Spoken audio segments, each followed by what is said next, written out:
अंतर्राष्ट्रीय बाजार में डॉलर की मजबूती और अमेरिकी फेडरल रिजर्व की नीति को लेकर बढ़ती अनिश्चितताओं का सीधा असर भारत के कीमती धातुओं यानी कि सोने और चांदी की कीमतों पर पड़ता हुआ नजर आ रहा है।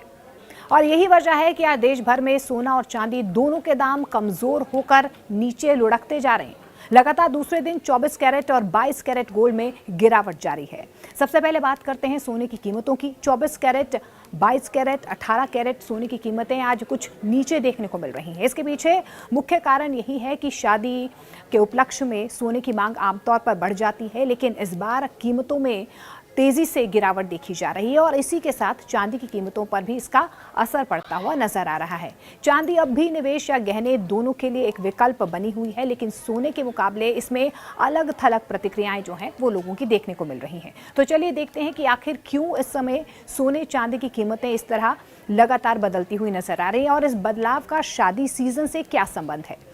शादी के मौके पर देखिए सोने की कीमतें लगातार इसलिए भी बढ़ती हैं क्योंकि सोने की डिमांड बहुत ज़्यादा हो जाती है, लेकिन फ्लक्चुएशन लगातार मार्केट में हो रहा है, जिसकी वजह से अभी जो है धड़ाम से सोने और चांदी की कीमतें बाजार में गिरती हुई नजर आ रही हैं।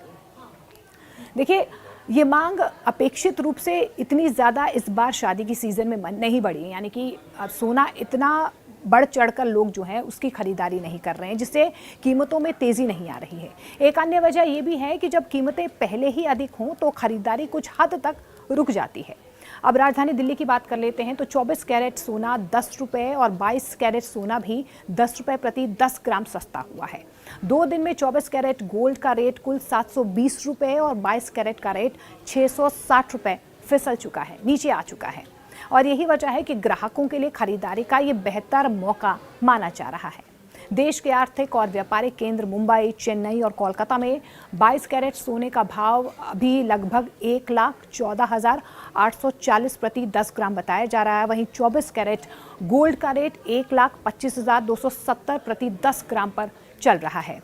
भारत में सोने की कीमत कई कारकों के आधार पर तय होती है। सबसे बड़ा तो यही है कि अंतर्राष्ट्रीय बाजार में सोने की कीमतों का क्या रेट चल रहा है। इसका असर जो है सीधे तौर पर भारत में जो रेट चल रहे हैं, बाजार में जो रेट चल रहे हैं सोने और चांदी के, उस पर उसका असर होता हुआ नजर आता है, क्योंकि भारत सोने का बहुत बड़ा आयातक है। विदेशी मुद्रा बाजार में डॉलर की मजबूती या कमजोरी भी सोने के दाम निर्धारित करने में महत्वपूर्ण भूमिका निभाती है।